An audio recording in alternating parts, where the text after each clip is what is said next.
L'Espagne a éliminé la Suisse 3-1 au tir au but après un match nul 1-1 à l'issue des prolongations.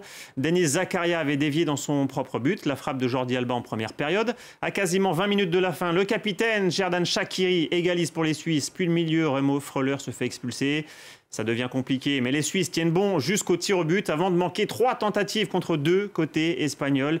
La Suisse est éliminée, l'Espagne passe au tour suivant. La logique a été respectée sur le papier, mais quand même, la Suisse quitte forcément la compétition avec les honneurs.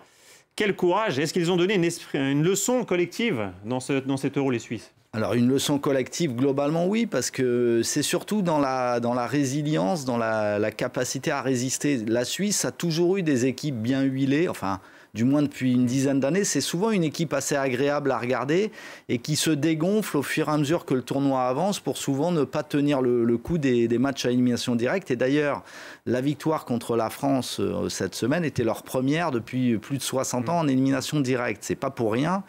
Donc c'est sur ça qu'ils ont vraiment progressé et malheureusement cet après-midi ils sont complètement passés à côté de la série de tirs au but, là où ils avaient été brillants à la fois par les exploits de Sommer qui ont continué cet après-midi, mais par la qualité de leurs tireurs. En ayant à peu près les mêmes tireurs, ils ont cette fois totalement raté leur série.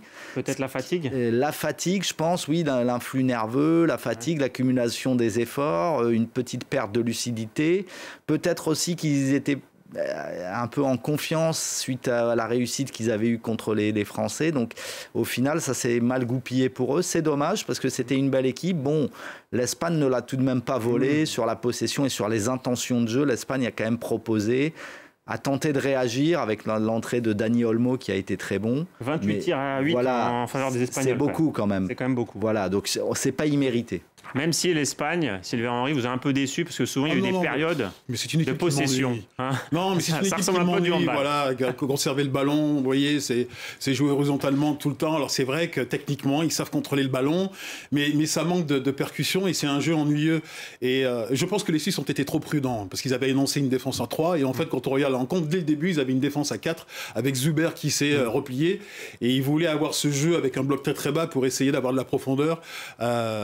Avec Mbolo qui malheureusement s'est blessé. Non, cette équipe de Suisse m'ennuie et je pense que l'Espagne, elle m'ennuie et elle risque certainement d'exploser face à l'Italie après ce qu'on a vu ce soir. Ouais, ça va être une très belle opposition de style encore une fois dans cette demi-finale entre l'Espagne et l'Italie. L'Espagne, 2 prolongations en 2 matchs, c'est beaucoup. C'est vrai, ils vont peut-être le payer cette fois. Souvent, ça se paye dans les grandes compétitions, effectivement, l'accumulation de fatigue.